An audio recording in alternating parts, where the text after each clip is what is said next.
Thanks everyone for coming along. One of the key messages or one of the key things that I want to discuss with you today is what you need to look at as the market opens. I'm sure a number of you will be aware, but the water market is due to fully open in England in April 2017. It sounds like a long way off, but believe me, for someone at the sharp end of this, it will be here in the blink of an eye. I can remember the last few years that I've been here where we've been talking about this coming, and it always seemed like a very long way off, but now it feels like a reality just 6 months out. And what a fantastic and exciting time in the water industry. For my part, I've been involved in the water industry for 17 years, and like I say, by far and away, the most exciting time, both as a supplier, but more importantly, as a customer as well. So yeah, like I say, it's the imaginatively titled Water Buyer's Guide to the Galaxy, and that is very much the focus of what I want to discuss with you today. I'm going to do a little bit of introduction because Water Plus in some ways are the new kid on the block, but in other ways one of the most established players in the market, so I'll come to that as well. I just wanted to give you a little bit of background, and then also what you might want to start thinking about as customers as the market comes up. The most important point to take away, I think, is that this is going to be a buyer's market, so it's very important to engage with suppliers early. Tell them what you want. If you don't tell them what they want, the chances are they will come up with some propositions, some services that might not interest you at all. Very important as well that you get that personal service, because the one-size-fits-all approach that some suppliers may be taking just now will not work for everybody. So it's ensuring that you get what you want from this market and ensure that the services and propositions are developed around you and not for you. So like I say, one of the key things, this is a paradigm shift in the water industry. In Scotland in 2008, the market opened fully. I had experience of going through that deregulation, and it was fascinating to see what was happening.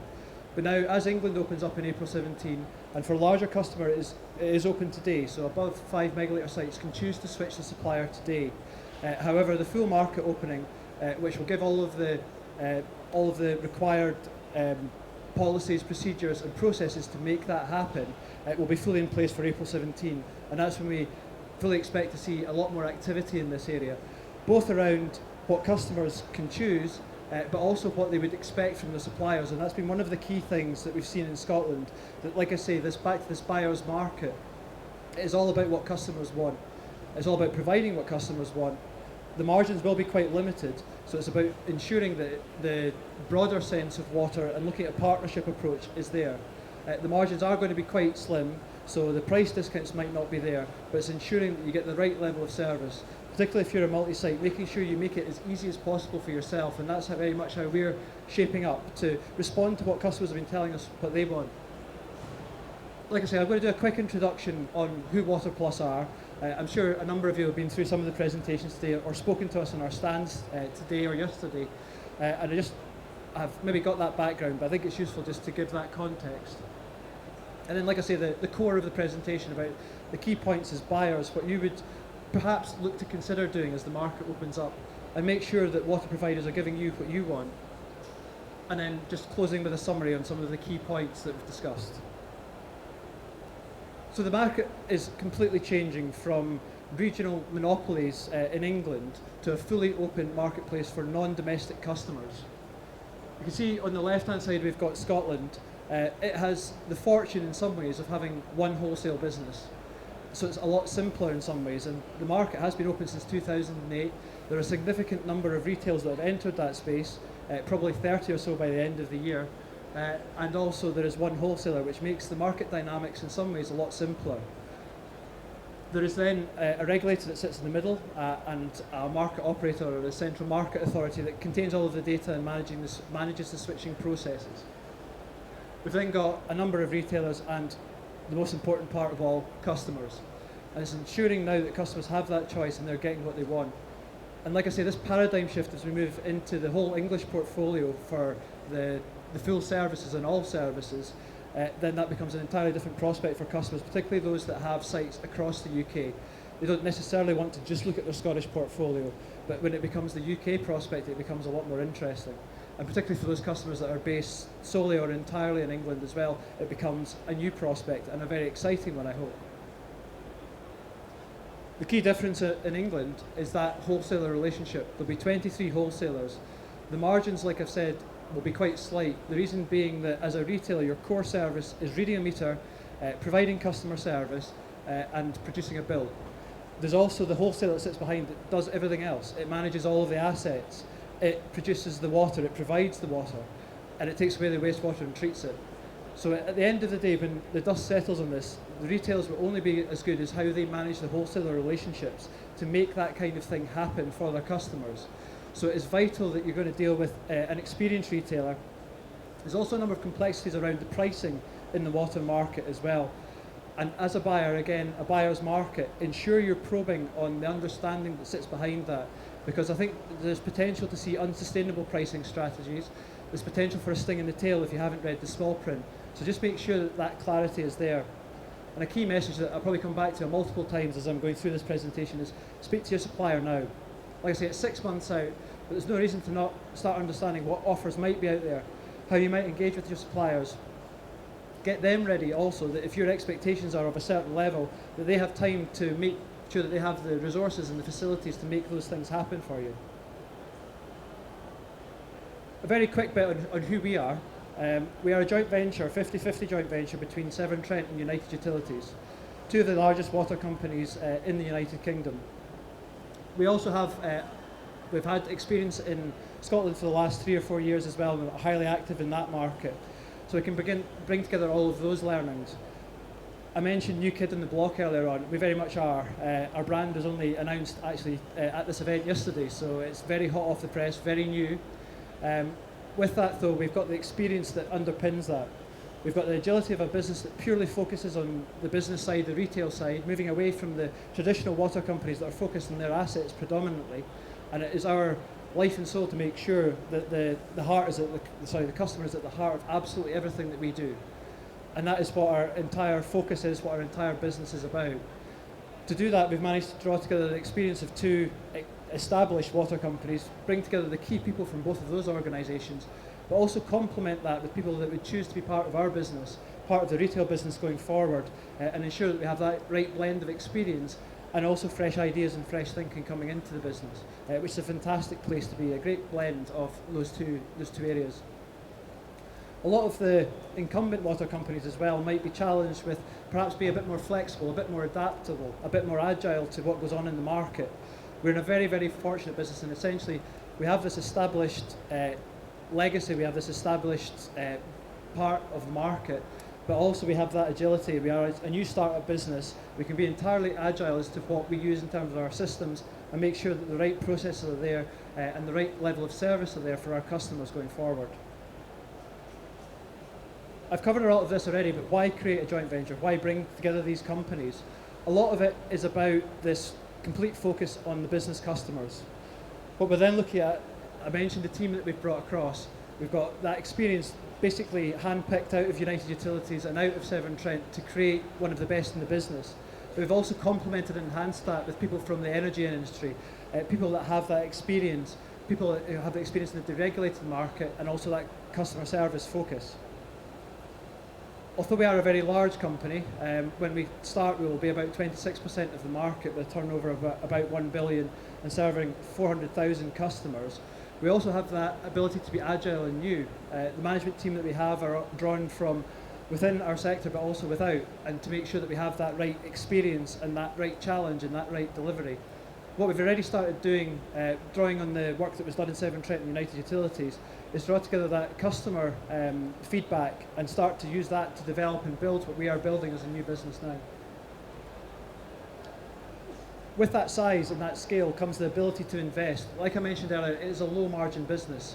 So when you're looking at that in absolute bottom line terms, it means that you only have so much to invest in providing that great level of customer service, in those resources, in the systems that will be necessary to compete in this market. With that scale, we've got that capability. We have that capability to invest and make sure that we have the right level of services, but we also have the right resources to deliver the personal service, and that is very much what we're aiming for, is to make sure that although we're a large business, we are not a faceless organisation. You get that personal touch, you get key account managers, you get that that ability to develop your own proposition, the service the way that you would like it, as opposed to being dictated to in the way that the service is provided to you. And that would be my one ask for today as well, is please engage with us, please engage with your suppliers and make sure that your voice is heard in terms of the sort of services that you'd like to see, and put the challenge back to them.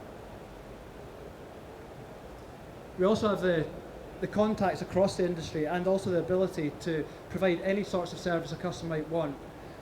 Looking from leakage detection, water efficiency, it's my own background actually, I used to do water efficiency audits myself, and that side of it, and ensuring that where there is low margins and therefore potentially low discounts in the market, that you're looking at how you can reduce the amount of water that you use, reduce your consumption, ensure you're being charged correctly, and draw out the savings through those aspects, which is going to be so critical to making the savings going forward. And what I'd very much like to propose is that you engage with the suppliers and you look for those longer term sustainable partnership deals, and that's where the big advantage is going to be drawn out, where investment can be made, where you can begin to look at those longer term opportunities to reduce your consumption and therefore reduce your costs. Another aspect of the market is very useful, I think, to draw out and not shy away from, is there is an awful lot to be done in the next 6 months. There has been an awful lot of activity around Muzzle, around Offwat, around DEFRA, making sure that all the systems are in place. There's all the data in the market though. Like I say, drawn from 23 incumbent water companies, and making sure that that can be put in a consistent format, held in a central market operating system that then allows switching to happen. It allows the correct level of charging to be done. It requires all of that consistency. You've all heard of big data, that type of challenge. This is enormous data in terms of all of the consumption that's out there, all of the details that are there. And one thing that, again, I would suggest, although there will be that market data, is also it's time to get a grip if you're a customer on your own data and your own details to make sure that if you are going out for offers, that they are priced appropriately, that you can compare apples with apples, and they are looking at the right sorts of offers according to your own property stock and also the right sort of services.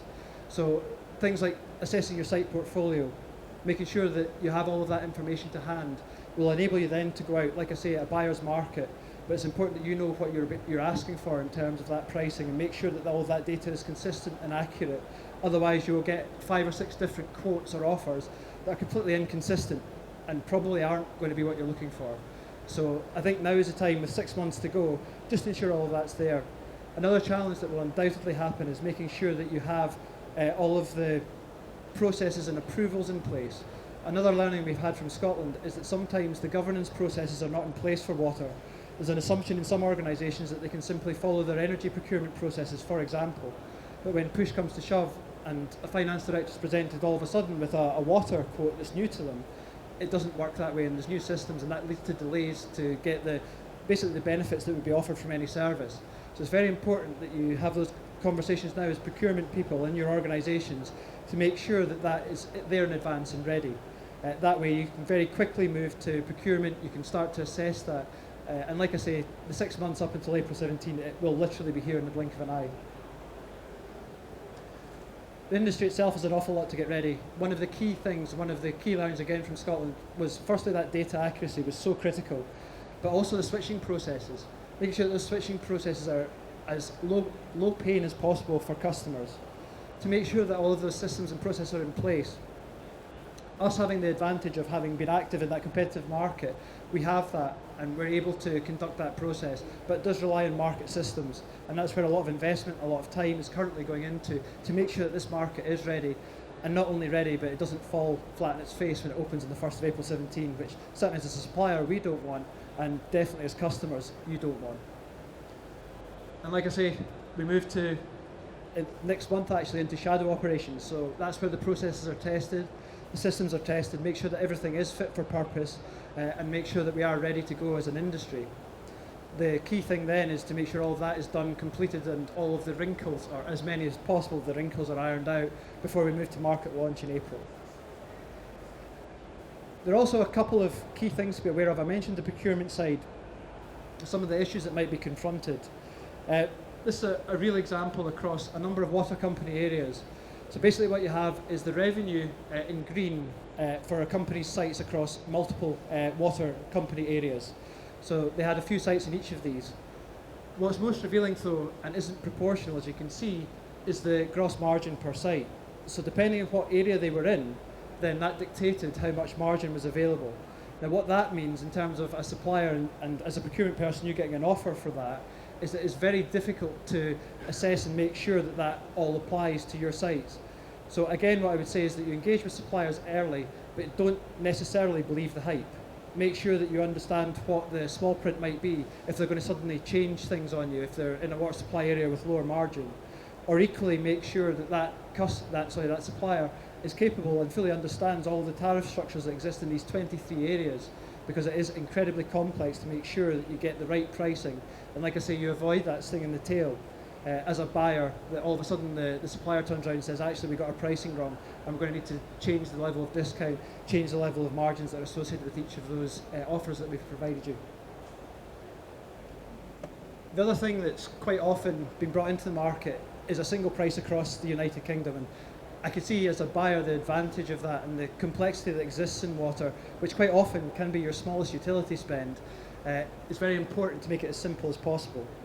Again, the complexity still with offering this one size fits all, this one fixed price across the UK, is that if you have a whole lot of individual sites that operate their own P&Ls, you'll have some subsidising others. So where they could have got a better or lower cost deal in the geography they're in, because of the margins that are available, in actual fact they might end up paying a bit more to get to that single rate. Another danger around single rates as well is that if you're looking at that across a portfolio, as a supplier, you also need to balance that risk. So what if, for example, a customer takes its portfolio and decides, actually, for other reasons, we're going to move most of our site base to an area that's, as a supplier, less profitable. And how do you safeguard against that? My argument would be there's only two ways to safeguard against that. You put a premium on the price to ensure that risk isn't there, or you make sure it's in the small print somewhere. And that's something, again, I'd be very, very conscious about looking at, is that small print, and if prices can be adjusted according to where the site portfolio is.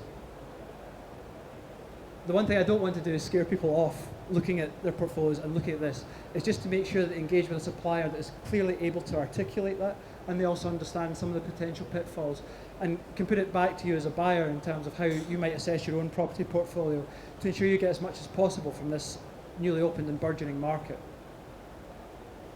I mentioned the margin a few times, and like I have said, it does vary across England, but I thought it was maybe useful just to give you an idea of the averages that are out there.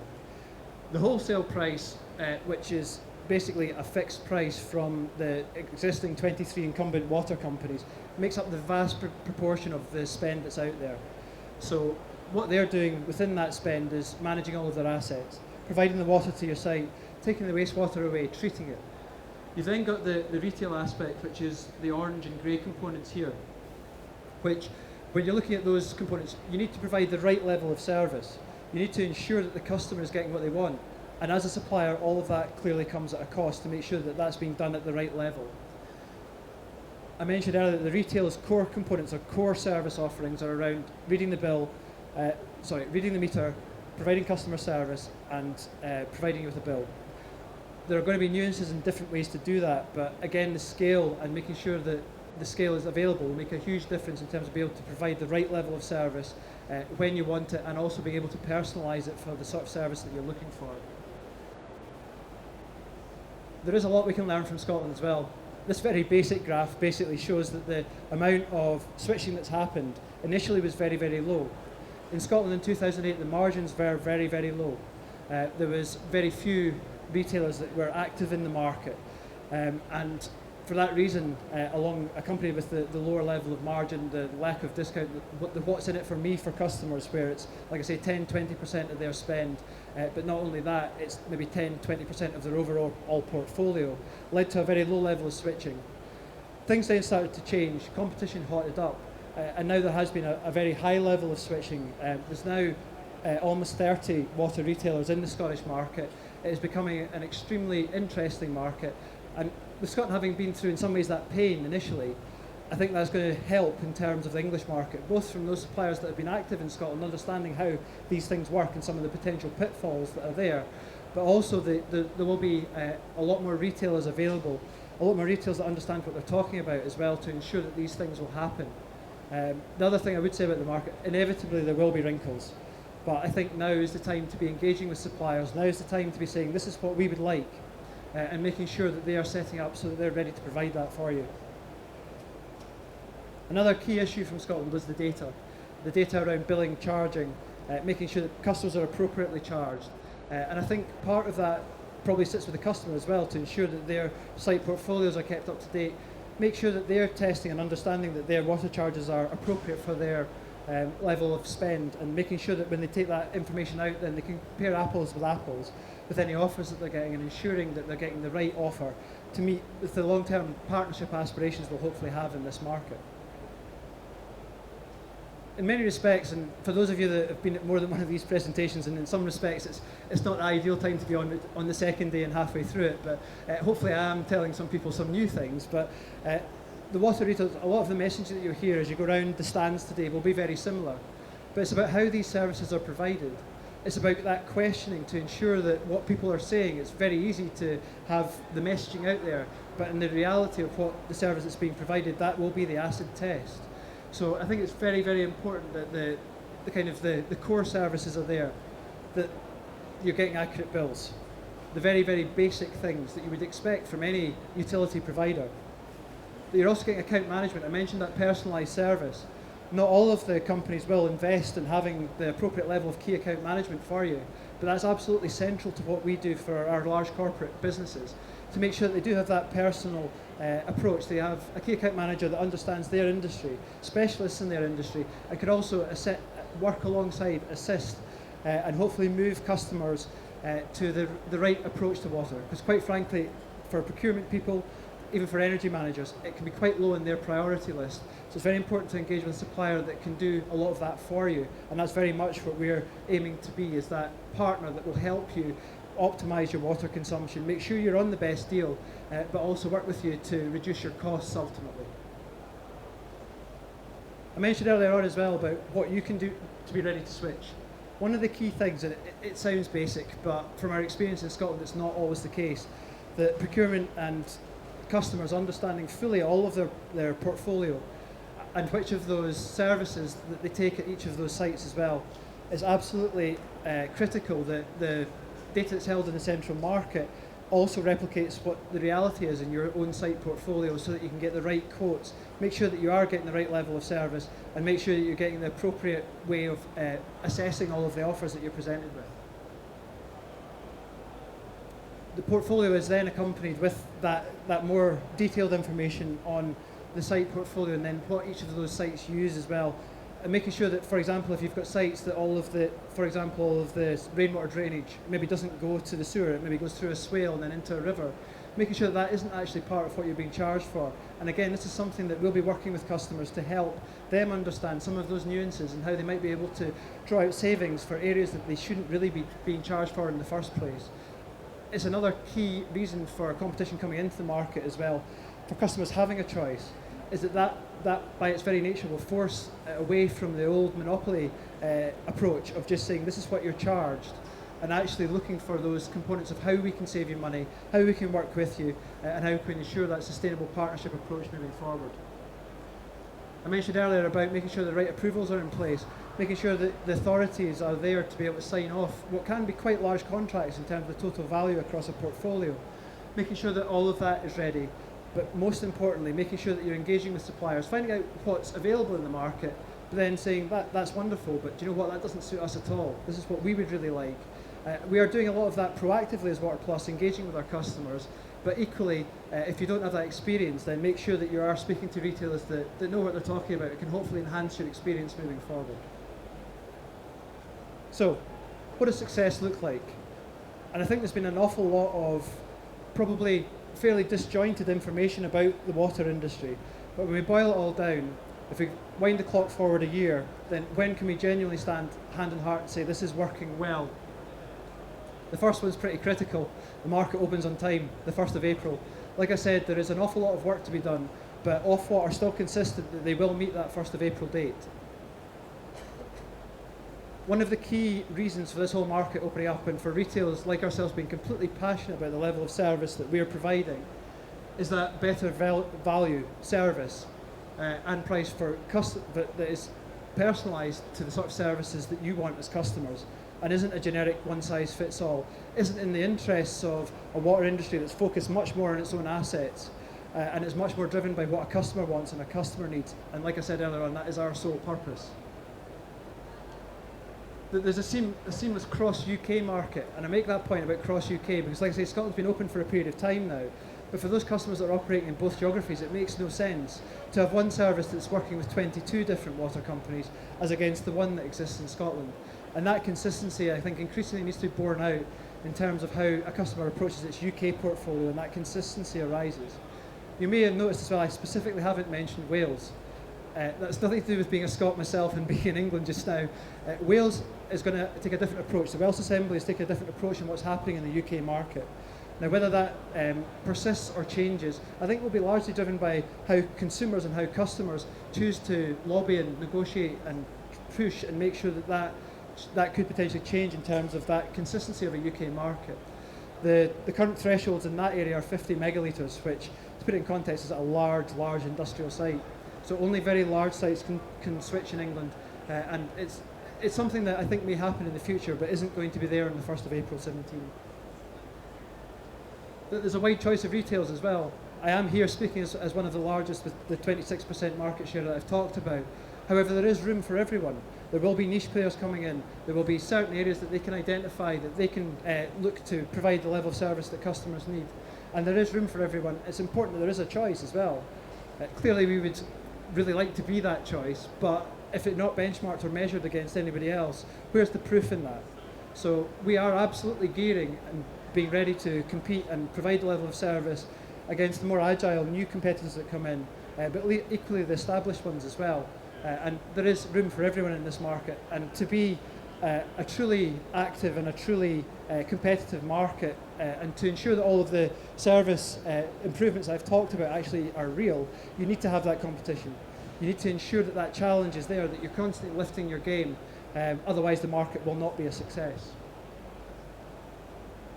Finally, a pain-free switching process as well.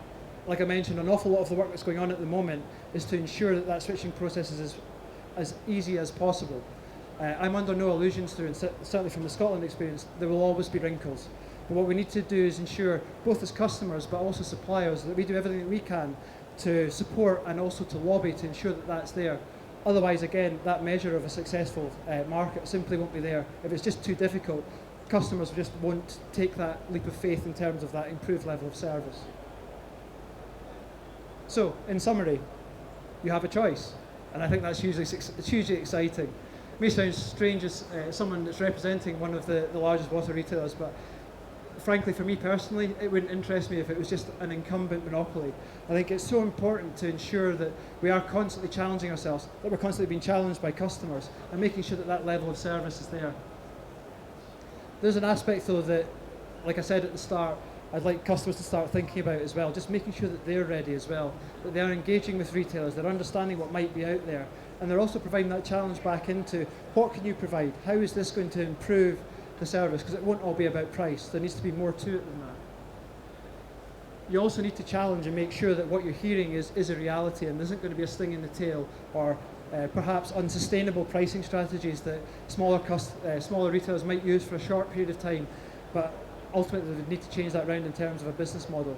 So it's making sure that that's there, because like I say, where the biggest wins for customers are going to be is on that longer term partnership approach, optimising water costs across the piece and making sure that they're being charged what they actually use, charged effectively, but also looking at efficiencies and the environmental benefits that will bring as well. And finally, I wouldn't be doing my job properly if I didn't say, please take the time to speak to us as Water Plus today. I'm around for the rest of today. A number of colleagues are as well. Make sure that you start that engagement process early, and why not today? Thank you very much. Okay, thank you, Stuart. We're pretty close to time on this session, but I don't want to cut off your opportunity to ask questions. So I'll take one or two questions. Just a couple of points of clarity. As a retailer, will you manage things like new connections and meter changes on behalf of the customers? We will, absolutely, and I think that's going to be a key point, when I try to draw it through that wholesale liaison. It's so critical that the relationships, but also the technical understanding exists in the retailers, because they are going to have to manage all of those processes on behalf of the customer.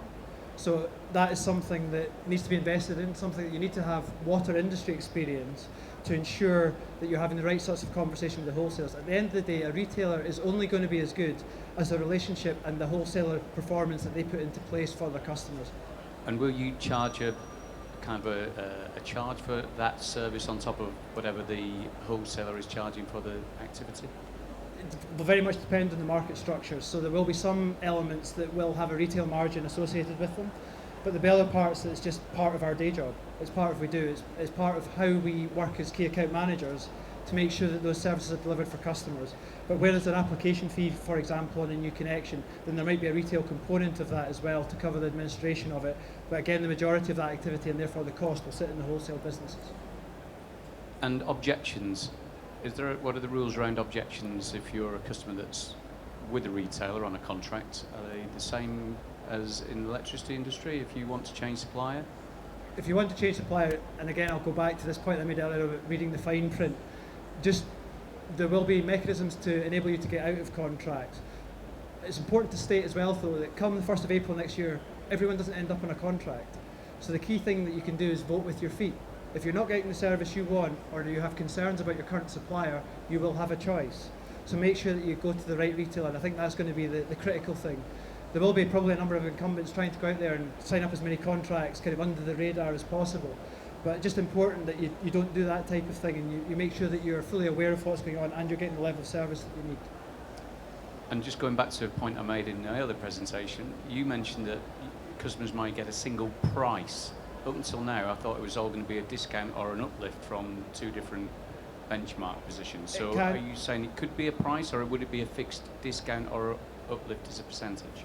It can be any of those components depending on how someone chooses to price it. But what I was specifically mentioning there was a single unit price across the country. So let's call it £2 for water and wastewater consumption. That's where a lot of the challenges and the risks potentially come in. And customers that have a separate P&L, for example, you will have winners and losers.